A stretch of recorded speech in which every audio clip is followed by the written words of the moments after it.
Hi friends, இன்னைக்கு என் பொண்ணோட first birthday நாங்கள் எப்படிலாம் செலிப்ரேட் பண்ணியிருந்தோம் அப்படின்றத உங்களோட நான் ஷேர் பண்ணிக்க போகிறேன். அதாவது ரொம்ப சிம்பிளாக அண்ட் சூப்பராக பண்ணியிருக்கோம்.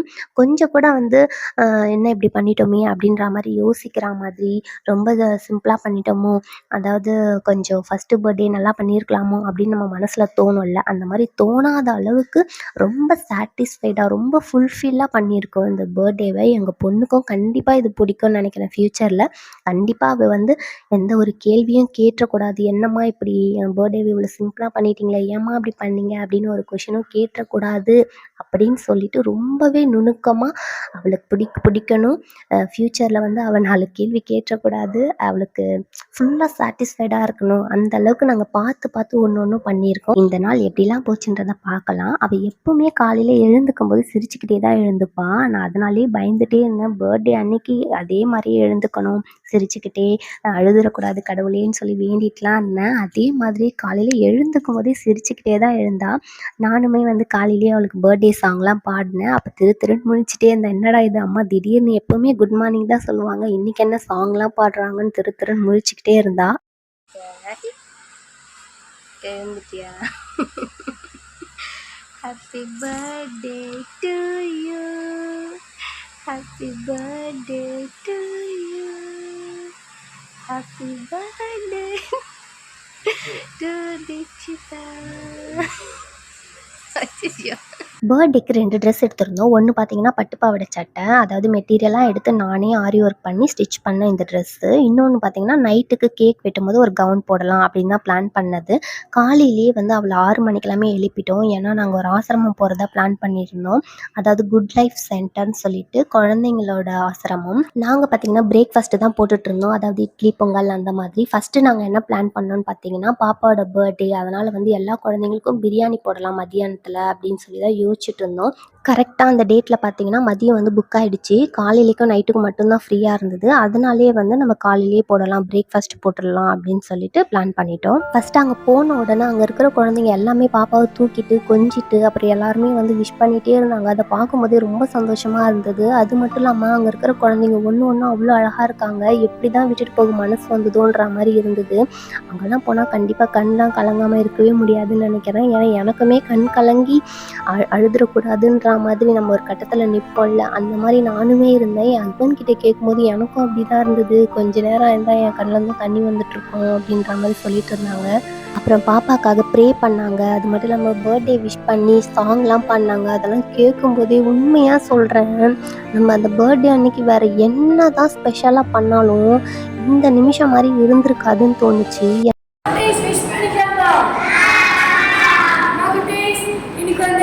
தீக்ஷிதா பாப்பாவோட பர்த்டேமா, அதுக்காக நம்மளுக்கு பசங்களாம் இருக்காங்க.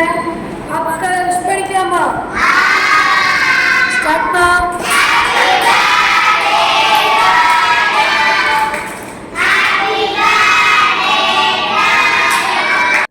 அவள் பர்த்டே சிம்பிளாக பண்ணுறதுனால அந்த நாளை ரொம்ப ஸ்பெஷலாக ஆக்கணும்னு சொல்லிட்டு நம்ம ஒரு பிளான் பண்ணியிருப்போம்ல, அதெல்லாம் பண்ணால் தான் அன்றைக்கி நாள் ஃபுல்ஃபில்லாக இருக்கும் அப்படின்ற மாதிரி என் மனசில் நான் யோசித்து வச்சுட்டு இருந்தேன். அது எல்லாமே இந்த 2 ஹவர்ஸ்லேயே ஃபுல்ஃபில் ஆகிடுச்சு. உண்மையாக சொல்லணும்னா அவ்வளோதாண்டா அவள் பர்த்டே கம்ப்ளீட், அதாவது ஃபுல்ஃபில் ஆகிடுச்சு. இதுக்கு மேலே என்ன அப்படின்ற மாதிரி தோணிடுச்சு. ஏன்னா நாங்கள் இன்னும் எதுவுமே பண்ணலை. இன்னும் கோவில் போல் நான் என்னென்னமோ பிளான் பண்ணி வச்சுருந்தேன், அது எதுவுமே நடக்கலை. ஆனால் அது எல்லாமே இந்த காலையில் நாங்கள் இந்த ஒரு விஷயம் பண்ணதால் அப்படியே மனசெல்லாம் ஃபுல்ஃபில் ஆகிடுச்சு. அந்த எப்படி சொல்கிறது, அவளுக்கு ஃபுல் பிளெஸ்ஸிங்குமே கிடச்சிருச்சு. இதுக்கு மேலே என்ன அப்படின்ற மாதிரி தான் தோணிடுச்சு. ரொம்ப சந்தோஷமாயிடுச்சு. அது மட்டும் இல்லாமல் நாங்கள் இதை ஃபஸ்ட் டைம் இந்த மாதிரி ஆசிரமம்லாம் போயிட்டு இந்த மாதிரி போட்டதுனால, சாப்பாடு போட்டதுனால எங்களுக்குள்ளே இந்த ஃபீலிங்கா அப்படி என்னன்னு தெரியல. ஆனால் அது ரொம்ப சந்தோஷமாக இருந்தது. கண்டிப்பாக எல்லா பர்த்டேக்குமே இதை நாங்கள் ஃபாலோ பண்ணுவோம். ஸோ இதை பார்க்குற எல்லாருமே இதை ட்ரை பண்ணி பாருங்கள். சும்மா ட்ரை பண்ணி பாருங்களேன். அது மற்றவங்களுக்கு நல்லது நடக்குதோ இல்லையோ அது 2வது. உங்கள் மனசுக்கு அது அப்படியே ரெக்கை கட்டி பறக்கிற மாதிரி இருக்கும். இதால் எங்களுக்கு ரொம்ப பெரிய செலவுலாம் உண்மையாக ஆகவே இல்லை. ஒன்றுமே இல்லைன்னு தான் சொல்லணும். இதெல்லாம் வந்து நம்ம நார்மலா செலவு பண்ணிட்டு போற ஒரு காசு மாரி தான் இருக்கு. அத நம்ம இது மாரி செய்யும்போது எவ்ளோ ஒரு மனசுக்கு ஃபுல்ஃபில்லா இருக்கு தெரியுமா? இந்த சென்டர் பார்த்தீங்கன்னா தாம்பரம்ல இருக்கு. அங்கருந்து அப்படியே திருப்பரூர் கோயிலுக்கு போயிட்டோம். போற வழியிலேயே வந்து பாப்பாவ வந்து 12வது மாசத்துக்கான ஃபோட்டோஸ வந்து எடுத்துக்கிட்டேன். ஏன்னா கோவில்லருந்து ரிட்டர்ன் போகும்போதே அந்த ஃபோட்டோஸ் எல்லாமே ரெடி ஆயிடும்னு சொல்ட்டாங்க. போகும்போதே வாங்கிட்டு போயிடலாம் அப்படின்னு. அப்புறம் கோவில் போனோம். கோவில் போயிட்டு சாமி கும்பிட்டுட்டு கொஞ்ச நேரம் உட்காந்துட்டு இருந்தோம். அங்க இருக்கிற எல்லாருமே அவளையே பார்த்துட்டு இருந்த மாரி இருந்தது. ஏன்னா அவ அவ்ளோ அழகா இருந்தா. நானுமே அவளையே தான் பார்த்துட்டு இருந்தேன். என் கண்ணே நெறைய பட்டுட்டுருக்கும்னு நெனைக்கிறேன். அப்புறம் நெறைய பேர் அவ கூட விளையாடிட்டு பேசிட்டு இருந்தாங்க. பர்த்டேன்னு தெரிஞ்ச அப்புறம் நெறைய பேர் விஷ் பண்ணாங்க. அப்புறம் கோவில் போயிட்டு ரிட்டர்ன் வந்து பைக்ல வந்துட்டுருக்கும்போதே அந்த ஃபோட்டோஸ் இருந்ததுல அது எல்லாமே வாங்கிட்டு வந்துட்டோம். வாங்கிட்டு வந்து டெக்கரேஷன் வேலைய ஸ்டார்ட் பண்ணிட்டோம். நாங்க வீட்டுக்கு வரும்போது எல்லாமே 12. வந்த உடனே அவள சாப்பிட வச்சுட்டு தூங்க வைக்கணும்னு தான் நெனச்சேன். சுத்தமா அவ தூங்காம விளையாடிக்கிட்டே இருந்தா. சரி இது சரிப்பட்டு வராது. நம்ம டெக்கரேஷனுக்கான வேலைய ஆரம்பிச்சுருவோம்னு சொல்லிட்டு பலூன்லாம் என் ஹஸ்பண்ட் ஊதிட்டு இருந்தாங்க. அவ விளையாடிக்கிட்டே இருந்தா. அதுக்கப்புறம் கொஞ்சம் டயர்ட் ஆயிட்டு அவளாவே தூங்கிட்டா. தூங்குற கேப்லேயே டெக்கரேஷன் வேலை எல்லாமே முடிச்சிட்டோம். இந்த டெக்கரேஷன் எல்லாமே யூடியூப் பார்த்து மெட்டீரியல் எல்லாமே வாங்கிட்டு வந்து நாங்களாவே தான் பண்ணோம். இந்த டெக்கரேஷன் எப்படி இருக்குன்னு சொல்லி கமெண்ட் பண்ணுங்க. ஃபுல் அண்ட் ஃபுல் நானும் என் ஹஸ்பண்டும் மட்டும் தான் இதை பண்ணோம். எண்டிங்கில் வந்து ஃபேமிலி கொஞ்சம் ஹெல்ப் பண்ணாங்க. அதுக்கப்புறம் அவளுமே எழுந்துட்டா ஈவினிங். நாங்களுமே ரெடி ஆகிட்டு கேக் கட் பண்ண ஸ்டார்ட் பண்ணிட்டோம்.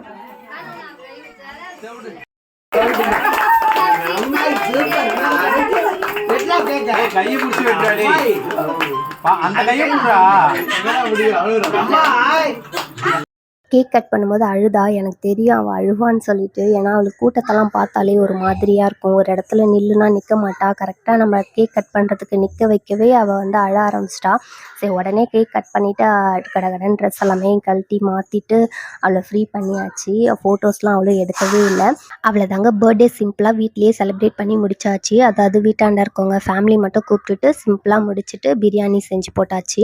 இந்த நாள் ரொம்பவே சூப்பராக போச்சு. நான் எப்படிலாம் இருக்கணும்னு நினச்சேனோ அதே மாதிரியே இருந்தது. ரொம்ப சூப்பராக ரொம்ப என்ஜாய் பண்ணோம். லாஸ்ட்டில் அவள் பர்த்டே கேக் கட் பண்ணும்போது அழுதது மட்டும்தான் கொஞ்சம் கஷ்டமாக இருந்தது. மற்றபடி இந்த டே வந்து ரொம்ப சூப்பராக போச்சு. அதுக்கப்புறமா அவளுக்கே வந்து டயர்ட் ஆகிட்டா. அப்புறம் அவளே வந்து என் மடி மேலே சும்மா தான் படுத்துட்டு இருந்தான்னு நினச்சேன். அப்புறம் பார்த்தா அவளேவே கண்ணை மூடி தூங்கிட்டா. அந்தளவுக்கு இந்த டே ஃபுல்லாக அது இதுன்னு பண்ணவே அவளுக்குமே டயர்ட் ஆகிடுச்சு போல்.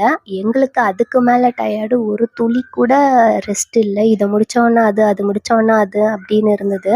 பர்த்டேல அவ்வளோ ஃபோட்டோஸ் எடுக்காததுனால ஒரு ஃபோட்டோ ஷூட் மட்டும் போயிட்டு வந்துடலான்னு இருக்கோம். அது மட்டும் இல்லாமல் என் பொண்ணுக்கு மண்டபம்லாம் வச்சு அந்த மாதிரி நிறைய செலவு பண்ணிலாம் நான் ரொம்ப கிராண்டாக பண்ணலை. அந்த காசை வந்து அவளுக்கு ஒரு சேவிங்காக அப்புறம் ஒரு மெமரியாக இருக்கணும்னு சொல்லிட்டு அவளுக்கு ஒரு கோல்டில் இந்த நெக்லஸ் வாங்கியிருக்கோம். அதாவது இது வந்து 1.5 சவரன்.